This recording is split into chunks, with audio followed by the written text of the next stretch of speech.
All right, so we just got done in Granville, New York, which was like an hour and a half from the shop. Yeah. Now we're an hour and 25 minutes from the shop in the other direction because we're in Williamstown, Mass. And we're gonna get started with this project. It's gonna be a lot of fun. We got a 10 by 14 pond with like a 15 to 20 foot stream, but I think we better get at it. Yeah, let's get after it. Time to get to work. All right, so we're getting started here. We're gonna mark out this 10 by 14 pond. It's gonna be 32 inches deep. There's some perennials in here that we are gonna transplant and put back around the pond afterwards. Over in this section, up here by this lilac, we have some natural elevation, so we're going to want to start that biofalls over in there, and then that'll allow us to take as much elevation as possible to bring that stream back and forth over here and back into this section. So it's going to make it really interactive and close to the patio that's right over here.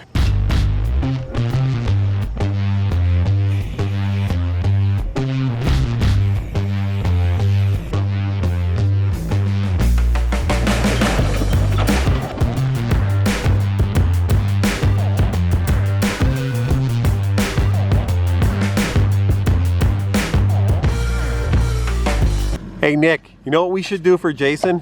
What? We should get him a pair of pants with measurements on it, because look, we're going 3 feet deep. It almost comes up to his shoulders.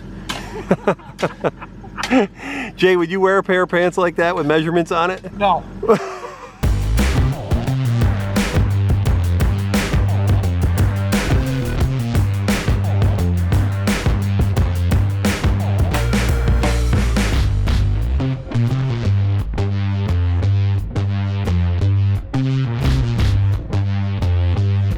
You know, one of the best things about working at a house that's got woodlands around it, woods, whatever you want to call it, is that there's a lot of places that you can go out and look for moss and stumps and fallen logs and stuff like that that really help make a project look natural. All this over in here, which is, it's really kind of fun and cool because they created these little paths so they could walk through their property in here. I mean, just check out these ferns.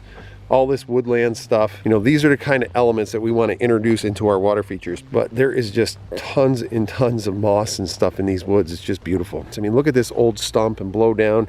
You see this rock right here?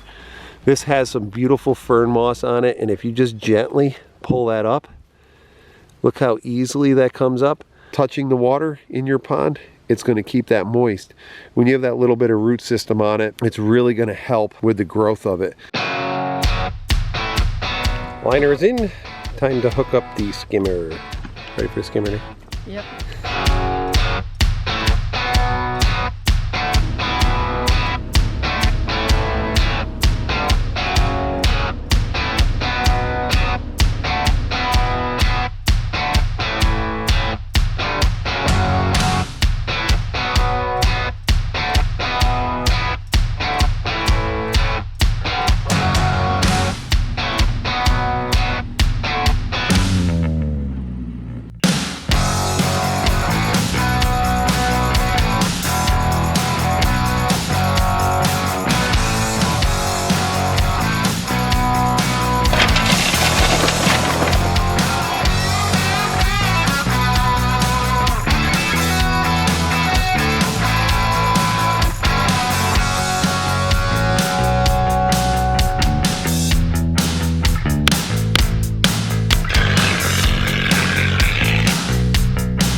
The devil is in the details.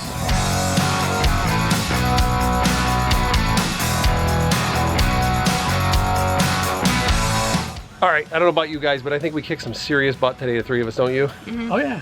We got the pond totally rocked. What's next? Stream. Waterfall Wednesday. Just so happens tomorrow's Wednesday, and we're gonna be building this waterfall. But we heard, we've been getting caught in the rain and thunderstorms lately. And just a few minutes ago, we heard some serious thunder, didn't we? Oh yeah. It's about quitting time, so I say we get out of here, come back tomorrow. Hopefully it'll be dry. Yeah. Mm-hmm. Wow, you guys are very enthusiastic today. We're great. Right now, Jason's just starting to get the edge because these are our wear rocks. We got one there and we got one hidden underneath there. over where Nick is standing, we're probably gonna have another drop right there. We got all this painted out. We have to have a starting point because we're gonna start here, and then this is just gonna transition on up to that area as we see fit with the stones we got.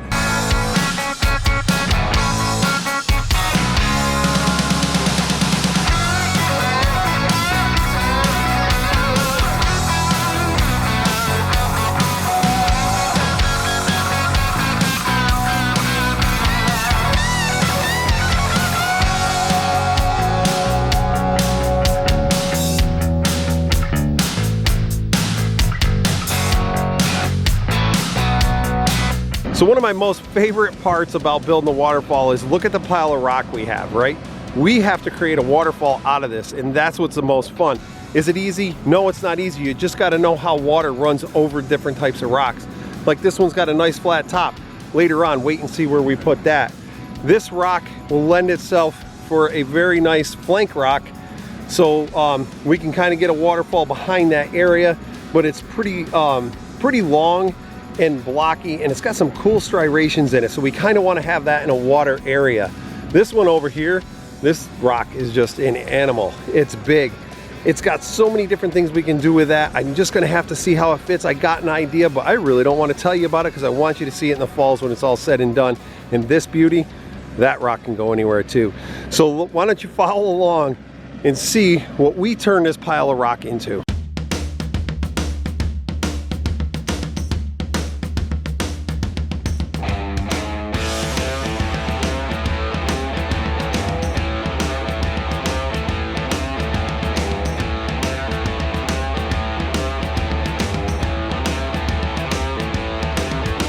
All right, guys, what do you think? Today was a great waterfall building day, wasn't it? Great waterfall building day. Doing notes for tomorrow. Don't want to forget anything. Final day. He's ready to take a nap. How about you, Bob? You ready? I'm ready. All right. Yeah. Tomorrow, we can't wait to get this thing up and running, right?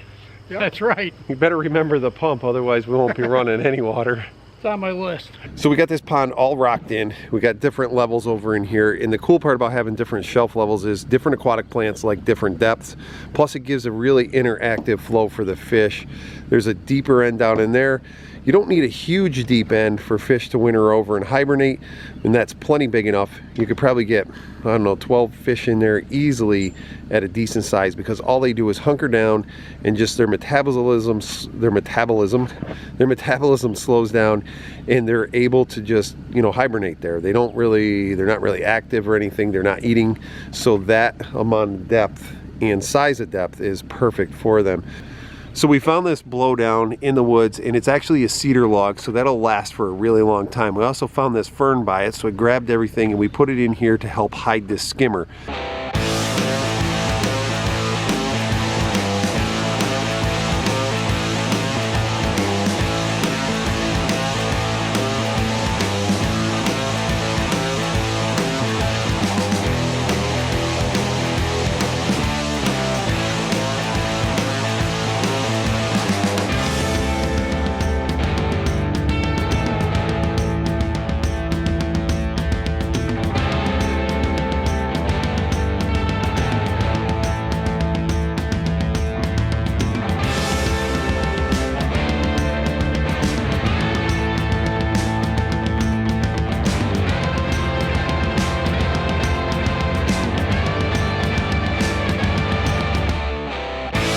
So it's real important to fill all these cracks and crevices in here because we want all the water to kind of flow over this little boulder falls that we're building right here.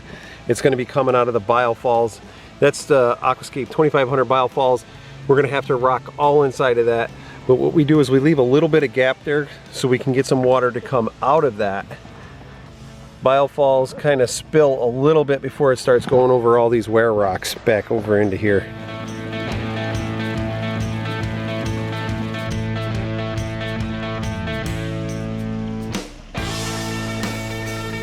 All right, so we're wrapping this project up, and this thing came out really nice. It fit in this perennial garden perfect. So, you know what? Let's go do a walkthrough. All right, so Nick is over here seeding all the areas that we actually damaged. He's got some grass seed down. He's putting some pen mulch down. Nick, what do you think your favorite part of the project was? Probably setting all the rocks, because the rock choice was really good for this. Yeah, we did. The waterfall. We got some really good rocks here. So one of the coolest things about building water features is every site is different and has its own unique things. Like here, they like a lot of native plants. They got a lot of perennials. There's tons of color in this garden also. You know, of course, we're getting down towards the end of the year, so some of the stuff is starting to die off, but I can just imagine what this looks like in June, July, and August. We're almost into September, so things are starting to peter down, but even like this honeysuckle on this trellis is just so cool. So there was plants throughout this whole area that we actually had to transplant. There was all stuff down in through here. So what we have here is we've constructed a 10 by 14 pond, and it's 34 inches deep. We got 2 inches of gravel on there on the very bottom, so we excavated it at 36. Here we have an Aquascape 1000 skimmer. What I like the best about these skimmers is look at this debris basket. It makes it so simple to just pull that up and get the debris out of the pond. So it's the ease of maintenance, and that's one of the things we really want to make sure that people don't have a ton of maintenance when you put this pond in, because building them as a natural ecosystem, basically all you're doing is putting bacteria in there, and depending on whether we get heat or not a lot of rain or whatever, you might get evaporation and have to put a little in. But for the most part, when you're building this stuff as a natural ecosystem, there is very little maintenance. Over in here, we got 2 water lilies in here, and there's one there and there's one there. And that is going to be a white flower because, again, they really like the idea of having more of a native type plant. And so check this out. This is the stream and waterfall area that we built. One of my favorite parts about this is when I saw this rock right here, it has that natural cutout. So we wanted to make sure that we set that at the right level with a wear rock, so some of that water goes onto that rock and slides down. Over in here we have a little sheet falls on the other side.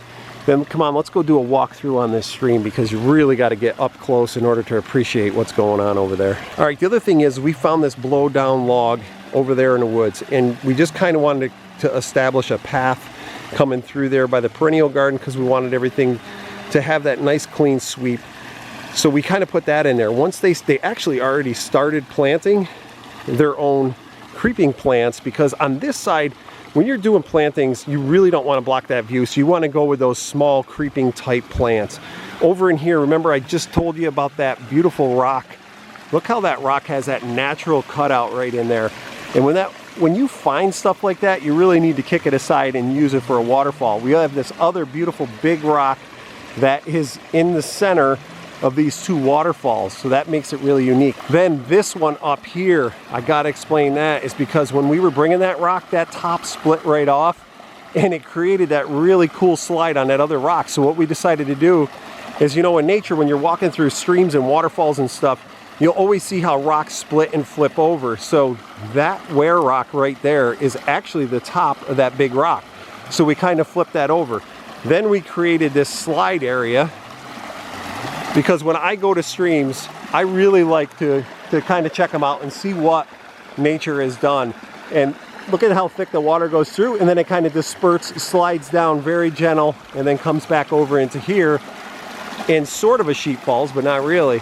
Then when you get behind this big rock, over in here we have another deep water area. We have that Aquascape 2500 biofalls that we've hidden up in behind there, and just created more like a slide of rocks in there rather than any type of a sheet waterfall, because in nature a lot of times what happens is the smaller rocks get lodged in between the bigger ones and create that little gurgling effect.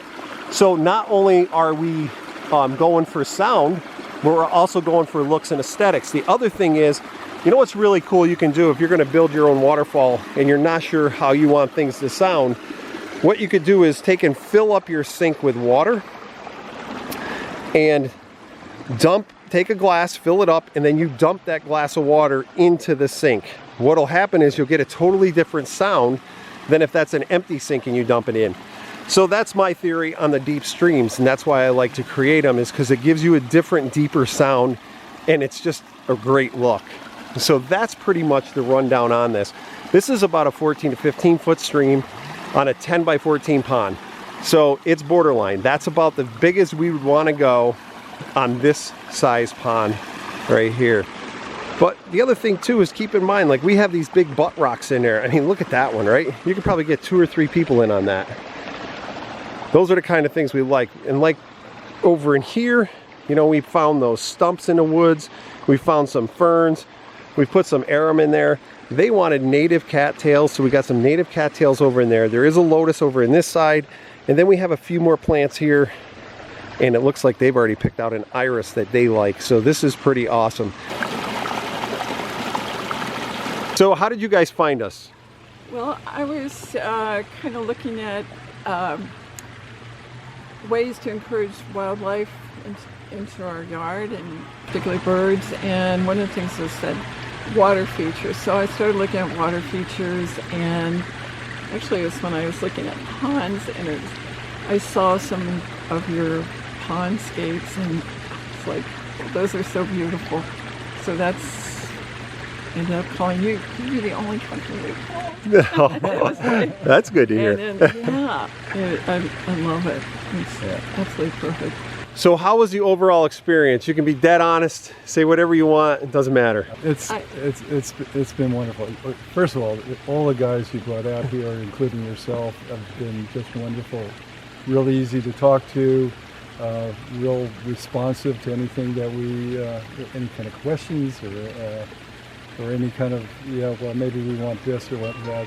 Been wonderful. And then just the experience of the backhoe coming in and taking the first swipe of grass, and then the first day we see how deep it's going to be, and then the next day every day became more magical than the next, and then when you see the final product, it's phenomenal. Well, yeah. Exceeded any expectations that we had. And I just find it amazing. You have these large boulders, rocks that you brought in, and how you were able to shape it and see it and have that kind of eye for that kind of stuff. It was really cool. I can speak for our whole crew and our whole company that we really appreciate you allowing us to create this in your yard, because it's something that we're passionate about. And when you said in the beginning about bringing wildlife, and it's something that I think our society, they take so many trees down and they get rid of wetlands and everything, and I think we're all doing our part to bring that ecosystem back to life. Don't forget that we want your signature, because you created an art piece here that is beautiful. I thank you so much, and hope you have many, many, many years of fun with this pond. Yeah. Thank you. Thank you. One of the fun things about having a pond is exactly like I just said, they're already starting to plant their own plants, and that is cool because they're putting their signature on it. They know what type of plants they like. They're already started to put some creeping ones in, which is so important because the edge treatments can make or break a pond. And you really want things to kind of creep over it, but you don't want to put things with huge height in the front because you don't want to block all that beautiful work. So more of your bigger plants and shrubs and trees and stuff like that always put in the backdrop, and it makes for great viewing. The other thing I really like here on this property is they got that gazebo, and that gazebo has got screen in it, and when you're in there, the sound is incredible. I could sleep in there. That would be an awesome idea. They were even talking about maybe they should put a bed in there. That's what I would do. I think it's a great idea. So anyway, I hope you guys have liked following along with this project. If you like this sort of thing, please hit the subscribe button, share, like, do all that good stuff, leave us a comment. And you know what? We're gonna see you on that next project. And again, subscribe. Thanks, bye.